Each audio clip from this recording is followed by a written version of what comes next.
Hey, what's up guys? Today I'm gonna make some burgers on the cast iron pan here. Nothing too fancy, but it's really cold in Minnesota right now. Or, relatively cold anyway. And just felt like some burgers, and a buddy of mine was asking about some burger recipes. So figured it was about time to do just a standard hamburger video here on the cast iron. So that's what I'm gonna do today. Let's check it out. All right, starting with just some 80/20 fresh ground beef. Well, we got some basic stuff here. I'm going to use Killer Hog steak rub. Any kind of a crunchy seasoning that's got larger, salt and pepper and garlic pieces in there is good, but you can use really anything for the seasoning. And then I got a little bit of hot sauce here, some Chalula, some generic Worcestershire sauce, and then some Hamel pure maple syrup that I'm going to throw in there just to add a little sweetness and to help caramelize the sear that I'm going to put on these burgers. So let's get this stuff in there. It's a pretty imperfect science, so in with the steak rub, just a couple of shakes. Nothing too crazy, but a decent amount. Next is the hot sauce. Again, if I had to guess, I'd say half a teaspoon. I just like a little bit of that garlic and a little bit of stank. Worcestershire sauce, you want to be careful with this. You don't want it too wet, so I'm going to call that a couple of glugs. And then lastly, just a little bit of maple syrup, because a little bit goes a long way. And that's it. Mix it all up. All right, so that's the burger all mixed up.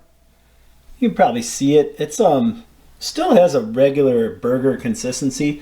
It's a little bit juicier now because of the liquids that we added in there, but it'll still patty up real nice. So this is 1 pound. I'm going to make 3 1/3 pound patties.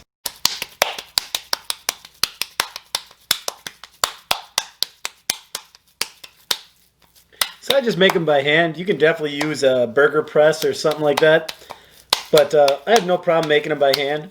I like to patty them pretty tight, but then what I definitely like to do is make sure that they're uniformly flattened out. What I don't want this thing is to ball up and create like a weird meatball looking thing. And there you go, 3 1/3 pound patties. They're not perfectly uniform, and that's fine. That doesn't bother me at all. But they are the same thickness throughout, for the most part. They're definitely not bulbous in the center, and that's really what I'm looking for, so that when this does fry up, or when these fry up, that they don't turn into a meatball. All right, just using some extra virgin olive oil, and I'm gonna make this cast iron pan really hot. And I don't want a ton of oil on there, but I want a nice layer so I can get it really hot and then get an amazing sear on these burgers. So we'll let that heat up. I like onions on my burger, so I'm just gonna slice up a couple of onion rings here.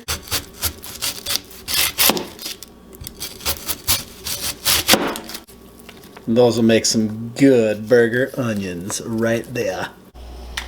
All right, this pan is piping hot. Let's go ahead and get a burger now.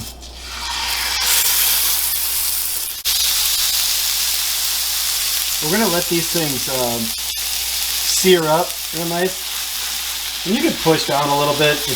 You can push down on these a little bit if you're worried about the centers getting seared.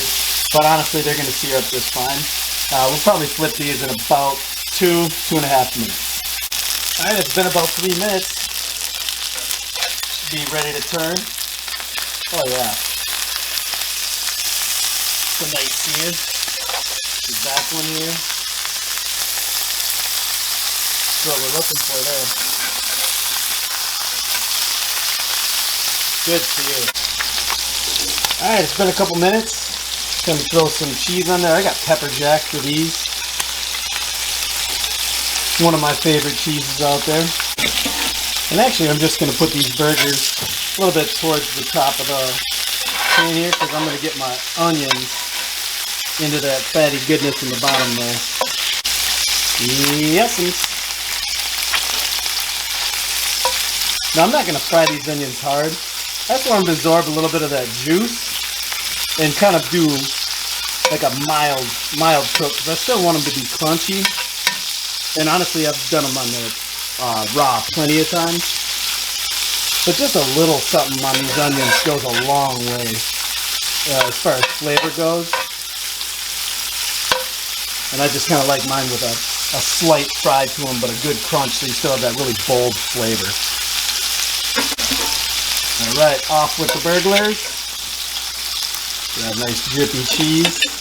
Let those guys rest. Not terribly long, but just a little bit.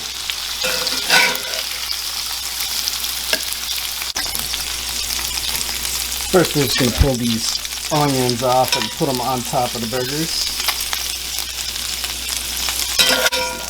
I know it's kind of a lot of onion, but what can I say? Fried onion, it's almost hard to put too many on there. These are just wheat buns that I cut. Those are going to grill on there for about 1.5 to 2 minutes. Alright, let's check this bun out. It's been a few minutes. Yeah, I got a nice grill mark on there. Oh yeah, they're nice and hot. Set these guys up on the cutting board so I can get some cut shots. Perfect. It's amazing how much flavor and just overall enjoyment it adds when you take the time to grill or toast your bun. Yeah, see, that's the one that was in the deep oil. That one's gonna be extra good. Nice.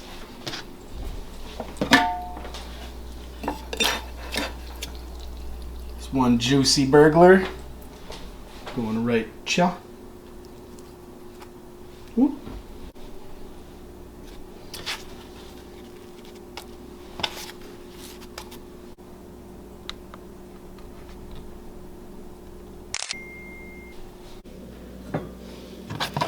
All right, let's cut open one of these burgers and see what we got.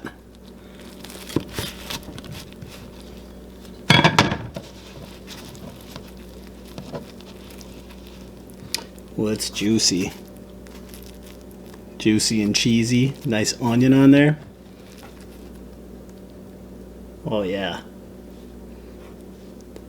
That's gonna be excellent. Let's give her a whirl.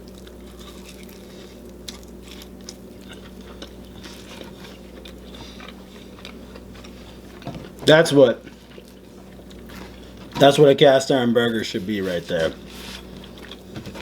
That is freaking delicious. Let's try another one here.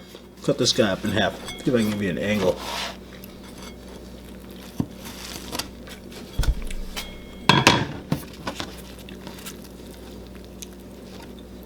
Oh yeah.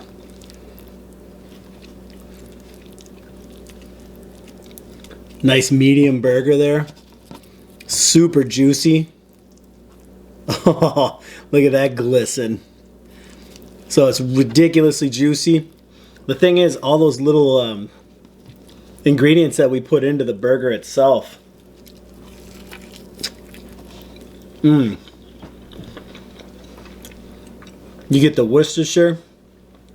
Very distinct. Super, super good flavor. That crunchy steak seasoning, spot on. Get just a little bit of the hot sauce, just a little bit of vinegar maybe. And then that background sweetness of the maple syrup is just excellent. The fried onions add not only a great flavor, but an amazing texture as well. Man, I tell you what, I love grilling and smoking. But when it comes to retaining juice, there's nothing better than that cast iron, in my opinion. With a smoker, at least you get some smoke flavor on there, so that adds a whole new uniqueness, and they're very good. But a good old cast iron flat top burger, if you will, just hard to beat.